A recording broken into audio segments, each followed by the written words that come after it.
The body contains a lot of water into which is dissolved a variety of salts. The quantity and osmotic effects of electrolytes in different body compartments is locked in place to maintain constant water distribution. As we have previously seen, the administration of osmotically active therapies can change the water balance between compartments. Certain disease states that cause anomalies of electrolyte distribution may result in dysregulated water balance, in particular disorders of sodium homeostasis. When administering intravenous fluids, one must be cognizant of the osmotic effects of any product injected into the body. Consequently, I'm going to spend some time explaining the concept of osmolality and the tonicity of intravenous fluids, and we will calculate out both the plasma osmolality and what I call the OSMOL GAP. There will also be a twist in the end of the tail that will undermine some of your assumptions about intravenous fluids. Tutorial 4. Osmolality and tonicity. Previously we talked about the principle of osmosis, the distribution of water and solute in the body, osmotic pressure, and osmotherapy with mannitol. This time I will discuss the calculation and measurement of plasma osmolality and osmolarity, the concept of the OSMOL GAP, and the tonicity of intravenous fluids. Let us start with a clinical scenario. An elderly woman is brought into the emergency department by her daughter. Michelle is 77 years old and she has been found at home drowsy and confused. Her plasma sodium is 156 millimoles per litre. This is very high. Her other labs include a potassium of 5.8, a chloride of 112, a urea of 22 millimoles per litre, that's a BUN of about 62, and a glucose of 6 millimoles per litre, which is about 110 milligrams per deciliter. What's going on here and what is the treatment? Well, we need to go and do some science here to figure this out. A solute is dissolved in a solvent to form a solution. The concentration is in millimoles per litre and the osmotic effect is in milliosmoles. Now here's 1,000 mils of solvent, in this case water, which also weighs 1,000 grams or a kilogram. Into this we mix a certain amount of solute, and the solute is in grams, so it goes in here and it mixes up and it disperses or dissolves. Now we have a certain amount in grams of solute in this solvent.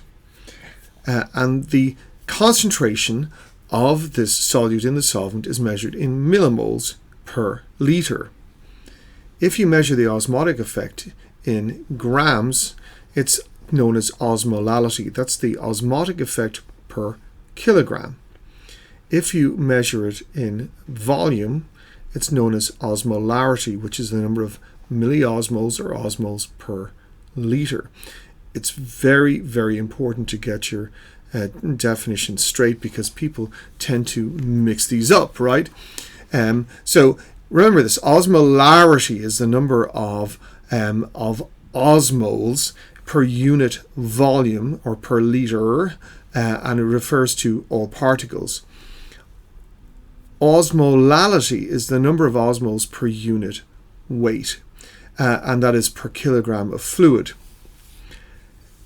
Now, this is the measurement that we kind of use, and it might be a little bit counterintuitive because we sort of think about litres of fluid in medicine and the body. I've talked a lot about litres, but in fact we use osmolality per kilogram for the simple reason that water changes its volume with temperature. As you know, ice takes up more space than liquid water. That's why if you freeze, for example, a can of soda, the can actually breaks up with the ice expanding. And so its mass doesn't change water when it's frozen or when it is liquid, or it cools down or it warms up. So osmolality is more accurate in its use than osmolarity. Now, when you are eyeballing a patient's biochemistry panel and you calculate the milliosmoles, you're actually calculating osmolarity. If you ask the lab to measure milliosmoles, you're using an osmometer that uses a process known as freezing point depression, and you're actually asking for the osmolality. How do we calculate Michelle's extracellular fluid osmolarity? Well, we have been given most, but not all of our osmotically active extracellular particles. So we have the sodium, potassium, chloride, urea, and glucose, but we don't have things like bicarbonate and magnesium and calcium. And if there's a bit of alcohol on board, we don't have that either. But what we do know is that all of the positive charges must equal all of the negative charges. All of the cations must equal all of the anions. And we have been given most of the cations here. So if you were to look at her extracellular fluid, she's a certain number of cations and she's a certain number of anions. But of course, we're mostly interested in the charge when we're looking at balancing electrical activity. So there is approximately 145 milliequivalents of cations and 145 milliequivalents of anions. And for all intents and purposes, the number of millimoles is more or less the same, as are the number of milliosmoles.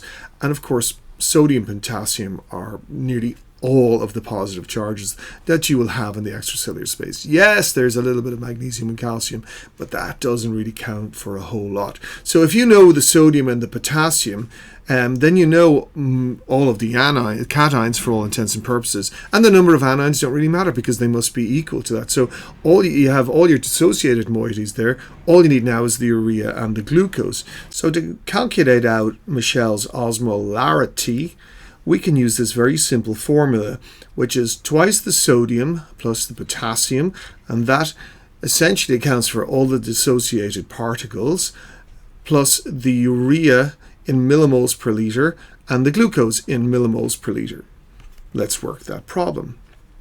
So twice the sodium plus the potassium plus the urea and the glucose in millimoles per liter, 2 times 156 plus 5.8 plus 22 plus 6 gives us 346 milliosmoles per liter. Now this is very high, and if you see this, you need to go looking at her plasma and urinary osmolality to determine why she is losing water.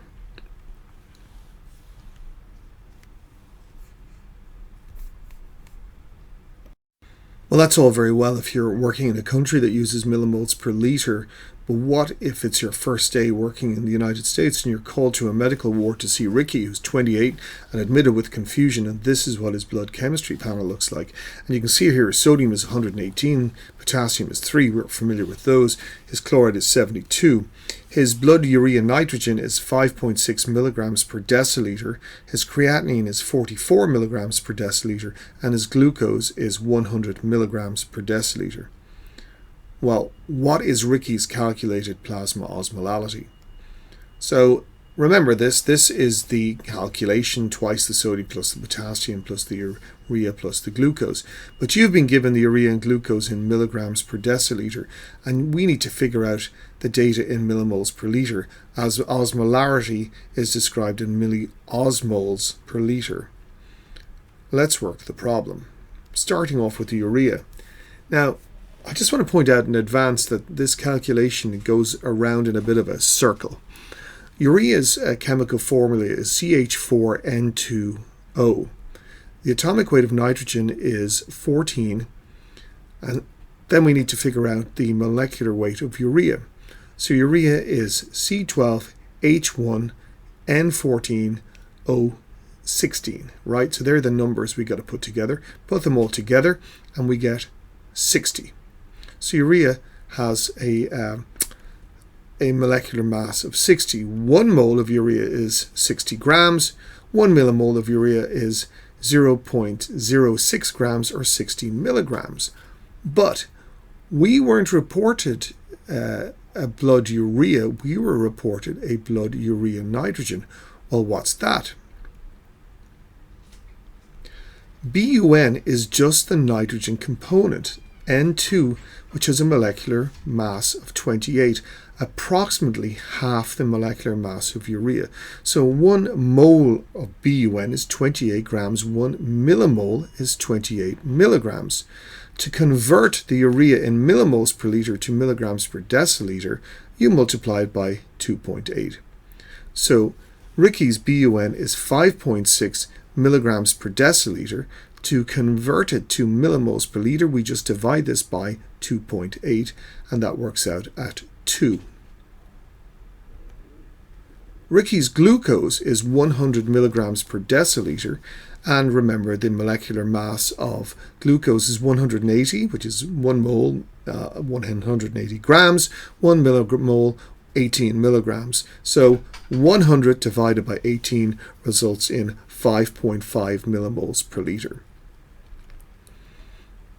Now, this is the formula that works out the osmolarity using the BUN and the glucose in milligrams per deciliter, twice the sodium plus the potassium, plus the glucose in milligrams per deciliter divided by 18, plus the BUN divided by 2.8. So in terms of Ricky, we have twice the sodium plus the urea plus the glucose, which is the correct way to do it. And what we have now is twice 118 plus 3 plus 2 plus 5, or 246 milliosmoles per liter. This is very low, and we need to check his plasma and urinary osmolarity. So we're looking for the difference between the osmolarity that we've just calculated and what the lab measures is the osmolality. His measured osmolality is 288 milliosmoles per kilogram. When there is a difference between the measured and the calculated osmolality, we call it the OSMOL GAP. And that works out at 42 milliosmoles. Now, the term OSMOL GAP I've invented because people have all kinds of different ways of describing this, but this just keeps things quite simple.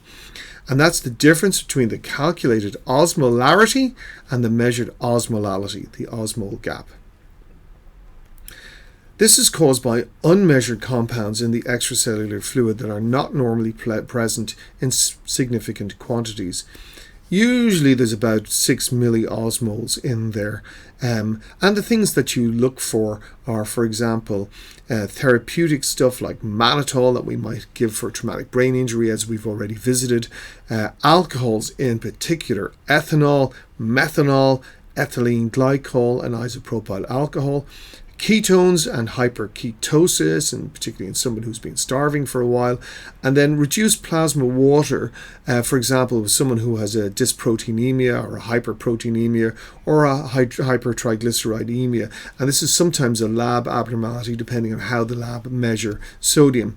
In this case, it turns out that Ricky drank antifreeze or ethylene glycol, and that's why he has such a large osmol gap.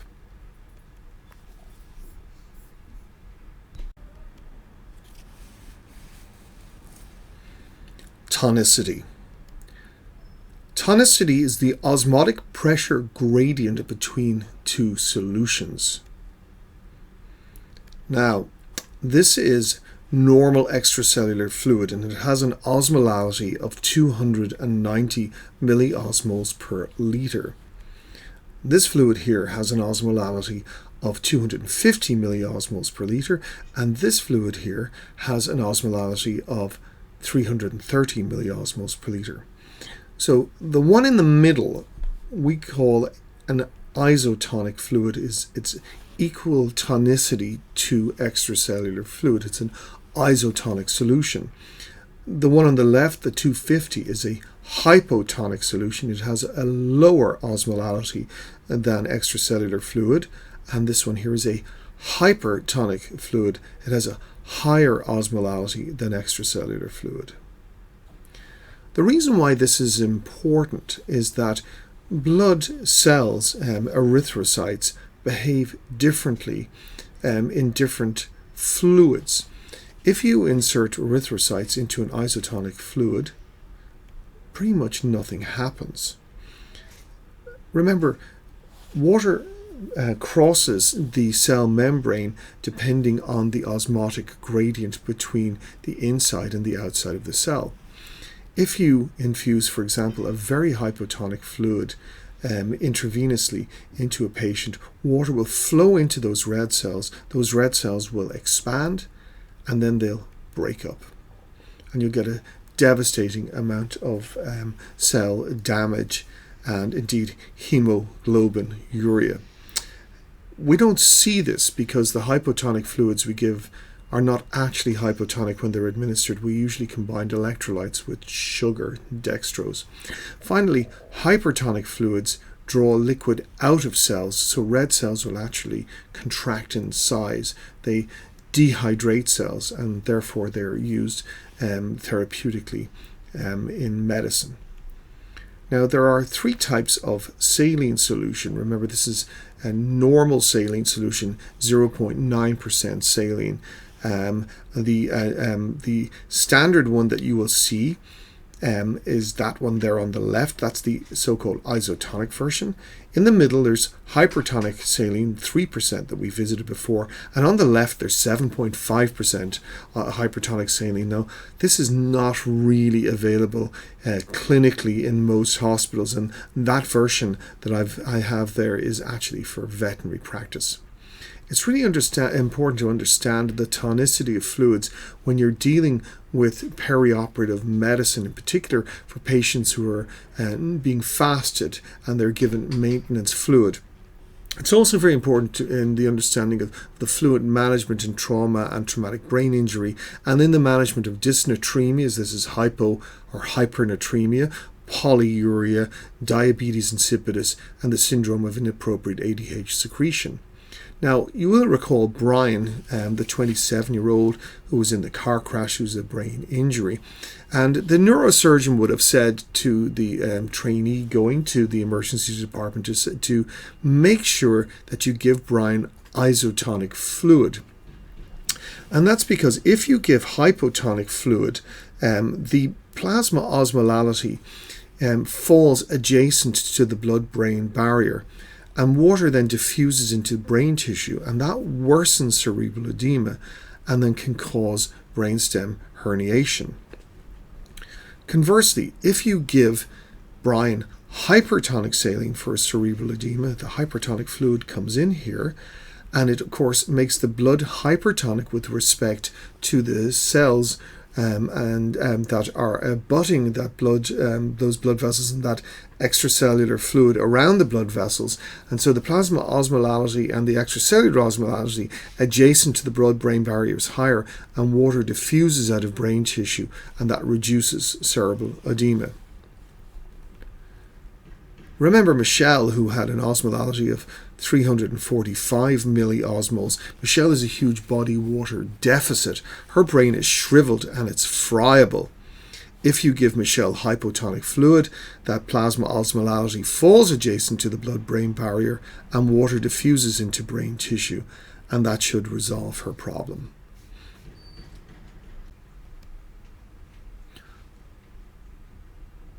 Osmolality and intravenous fluids. The solute concentration per unit volume per litre of solvent is the osmolarity. Every last bit of solute is included here, and when you see the osmolarity of fluid, it's calculated based on the total number of the potentially dissociated particles.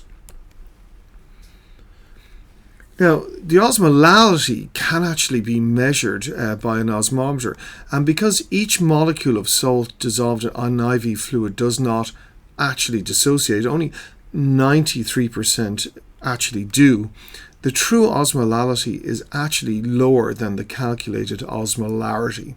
So when you look at a bag of saline, for example, and you see that it says 308 milliosmoles per litre, that is the calculated osmolarity. It doesn't necessarily mean that you are delivering 308 milliosmoles per litre. The way I kind of figure this out is that I come from a nation of tea drinkers, and a lot of people put sugar in their tea. So here we are. Here's our sugar, and we're going to put it into the tea. So it goes into the tea and it starts to dissolve. No matter how much you stir that tea, there is always a tiny little bit of sugar left at the bottom. So how do you account for this incomplete dissociation of salts in your intravenous fluids? Well, there is a term for this, and it's known as the osmotic coefficient, and it's used to calculate the difference between the osmolarity and the real osmolality of IV fluids. And the osmotic coefficient is usually about 0.93 for most fluids. Okay, so that's the difference between the expected osmolality of fluids and what you actually get. So what's the true osmolality of 0.9% saline? The claimed osmolarity is 308 milliosmoles, but when the osmotic coefficient is 0.93, you multiply 308 by 0.93, which gives you the true osmolality of approximately 286, which is frankly a lot lower than you probably think. The same thing with Hartmann's or sodium lactate solution or lactated ringers. The claimed osmolarity is, or the calculated osmolarity is 276 milliosmoles. That's a little bit hypotonic with respect to plasma. However, if it has an osmotic coefficient of 0.93 and you multiply that by 276, you get a true osmolality of 256, which frankly is really low. What about Plasmolite 148? This is a product that is sold as being truly isotonic with respect to plasma, and it has a calculated osmolarity of 294 milliosmoles. Again, the osmotic coefficient is 0.93. 294 times 0.93 works out at 273 milliosmoles per liter of true osmolality. So be aware that these fluids are not quite as isotonic as you think. The actual osmolality is a little bit lower. Now, over time, of course, all those salts do break up in the bloodstream, but in the time that you are infusing them, and there will be a little bit of a difference. And be aware that lactated ringers or Hartmann solution, these fluids are significantly more hypotonic than you believe based on the osmolarity. Let's review this tutorial. In this tutorial, we talked about osmolarity and osmolality, and we calculated the osmolarity and the osmol gap. We looked at the tonicity of intravenous fluids, we looked at isotonic fluids, hypotonic fluids, and hypertonic fluids, and then we looked at a little known concept known as the osmotic coefficient. Next time, I will discuss why most body fluids are not really liquid, the daily fluid and electrolyte requirements that we need, and how to prescribe appropriate maintenance fluid. Okay, so that was osmolality, osmolarity, tonicity, the osmol gap, and the osmotic coefficient. Now that we know where the water goes, in the next tutorial we'll look at electrolytes.